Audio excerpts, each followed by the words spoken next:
Sandra from Asexualize My Asexual Life. How are you doing this fine day? This is a place to be for education about asexuality, all things asexual, and I share my own asexual life journey in order to help you in yours. If you haven't already subscribed, hit that great big subscribe button right here, right now. Please hit that bell icon so you get notified of every time I post a new video. In a moment, I'm going to be discussing the positives of dating when you're asexual. I'll be getting to that in a moment. If you don't know who I am Sandra Bellamy, author of this awesome Asexual Perspectives, 47 Asexual Stories, Love, Life and Sex, a celebration of asexual diversity book. If you haven't yet given this book a read, do check it out on Amazon. Type in Asexual Perspectives. It's also available on the Waterstones website and Barnes & Noble. So, yes, getting on with tonight's show then. I want to be discussing with you the positives of asexual dating. So for any of you who don't know, I have been on asexual dating sites for a long time now, since 2014. We're in 2021 now as I'm recording this, right? And I want to discuss the positives of dating when you're asexual. So this is twofold. So I'm on asexual dating sites, but I'm now in dating groups that aren't geared towards asexuals, right? So they're predominantly got a lot of sexuals in them, okay? So I want to talk to you about my experiences and say the positives. So I've been trying to find my asexual soulmate since 2014. I believe it's Indian. I just believe I'm meant to be with an Indian guy, right? I try to be with other people or try to get interested in other people, but it really doesn't work because my intuition tells me I'm meant to be with an Indian guy. And you might be thinking, so what's positive about being with an Indian guy? Like, why do you want to be with an Indian guy so much? And I want to be with a younger guy, right? I'm born to be with a younger guy. I've got nothing in common with guys my own birth certificate age. I'm nothing like my birth certificate age.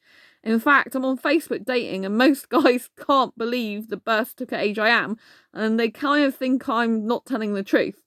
They're like, so what's your real age? Like, and show me an up-to-date picture, and they think like somehow it's going to change and then I'm going to look much older. And it's like, well, yeah, that picture wasn't taken long ago, but here's another one anyway, you know? And so I believe age is a state of mind, but also in my case, it's a state of soul. I'm really, really young, vibrant and energetic. And so me trying to look for a guy as I'm a heteromantic asexual, you know, it has its difficulties, right? Dating isn't easy, and it especially isn't easy when you're asexual, right? So is there any positives? Can we take any positives, right? So I know intuitively I'm meant to be with an Indian guy, right? Early to mid-20s, I believe, at least in his 20s, right? So how do I know this? Because I just trust myself. I trust my intuition. I trust my heart, right? So when you are doing dating, one of the positives about it is trusting yourself, learning to trust your intuition, learning to trust your own judgment, learning to love yourself more, right? And why do I like Indian guys so much? Because I just feel at peace when I talk to Indian guys. Indian guys always show up in my life when I'm in trouble, when I'm upset, when I'm in pain. They always just talk to me. And when I talk to them, it's like I can just talk to them just like that. Like we've known each other for quite some time, you know, complete strangers. And I just find an aura about them that I'm drawn to, and I feel my heart and soul's with Indian guys, even with Indian people. I believe it comes from a past life, right? So whether you believe in reincarnation, spirituality or not, that's what I believe. And belief should be cherished. So when you're doing dating, it requires you to have a lot of courage.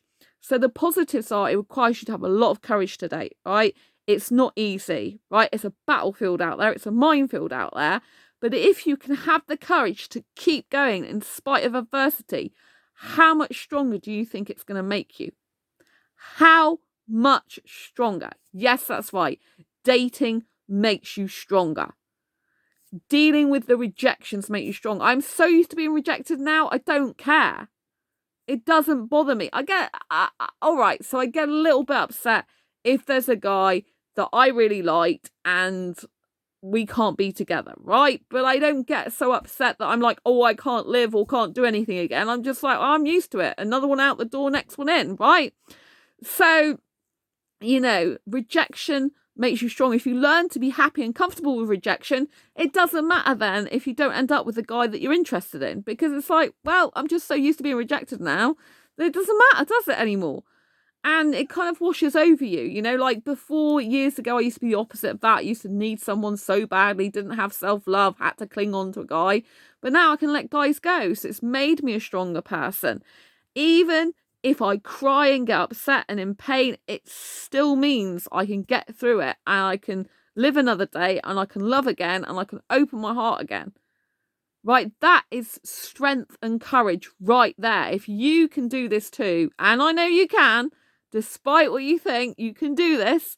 If you are the type of person that is putting themselves out there, trying to find a date, trying to find a relationship. I'm talking about dating with a view to a relationship here, not just dating like as in all meet up and that's it, right?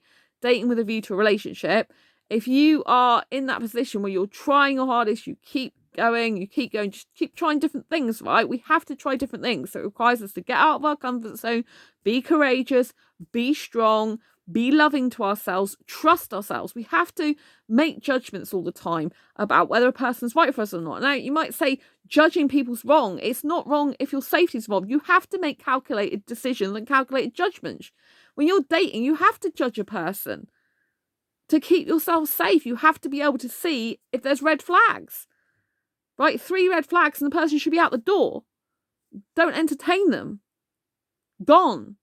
You don't want to waste your life with someone like that, right? Well, there's people out there who can value your worth and can love you for who you are without lying, without being dishonest, and without raising red flags, right? So it requires courage, strength, determination, consistency, persistency, changing what you do, developing yourself as a person, growing as a person, learning to watch out for red flags, learning to trust your intuition, learning to believe in you, learning to recognize a bad person from a good person.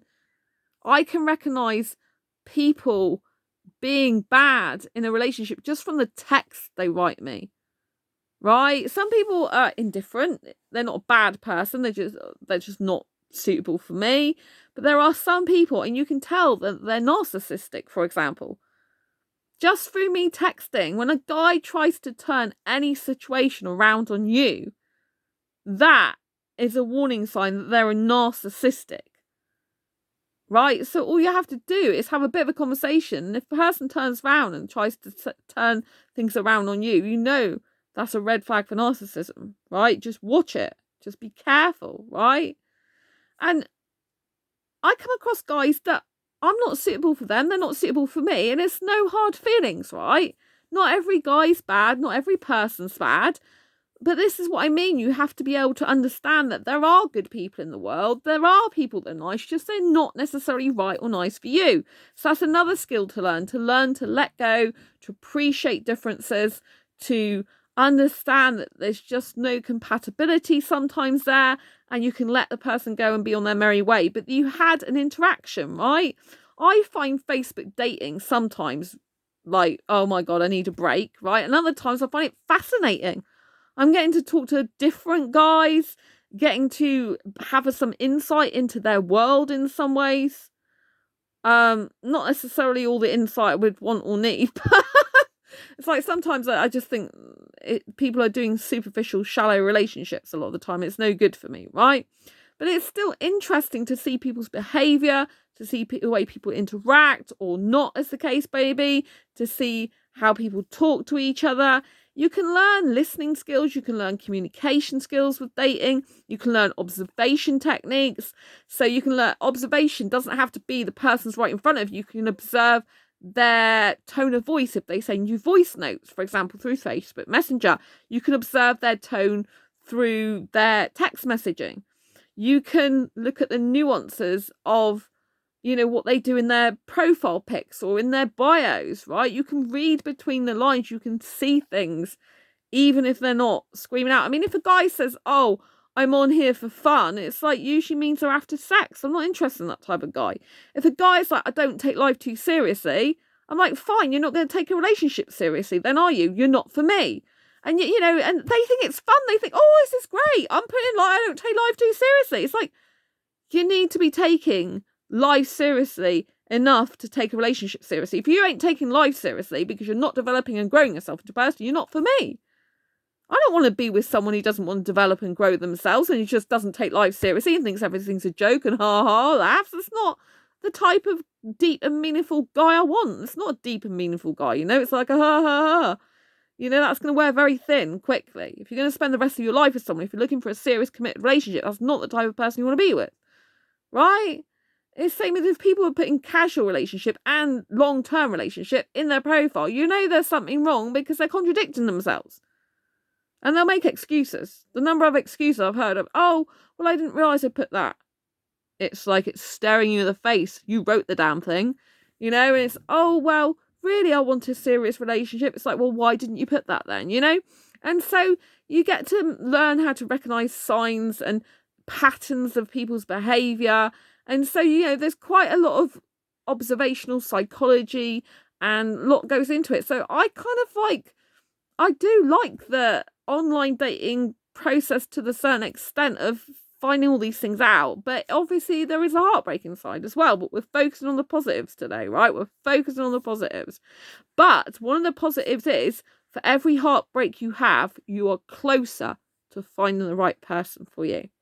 Because you will meet different guys or people, person, whatever gender it is. I say guys because I'm just attracted to guys. If you hear me saying guys, you can swap it out for any gender or no gender, whatever you want, okay? But I talk about guys because I'm only interested in guys. But, you know, like you can learn a lot through or dating process about yourself. You can, you know, see how I'm feeling. Like, how am I feeling right now? Am I getting attached to this person? Am I feeling empathy for this person? I'm feeling love for this person. Am I feeling lust? Well, if you're asexual, you're not likely to feel lust, are you? Unless you feel asexual lust, which might be, I need to kiss, I need to kiss, I need to kiss. Lust without sexual attraction. If that's such a thing. I don't know. Let's see. But yeah, so, you know, learning to trust yourself is really important. Learning to let go of people, learning to detach from people, learning to make friends with people, because you might end up being friends with some of the people that you were looking to date, you know, whilst not being in a relationship. So there are a lot of benefits to dating if you're an asexual person. Don't think everything's negative. And like I said, for every person you eliminate being your person, the closer you get to achieving your goal of meeting the right person.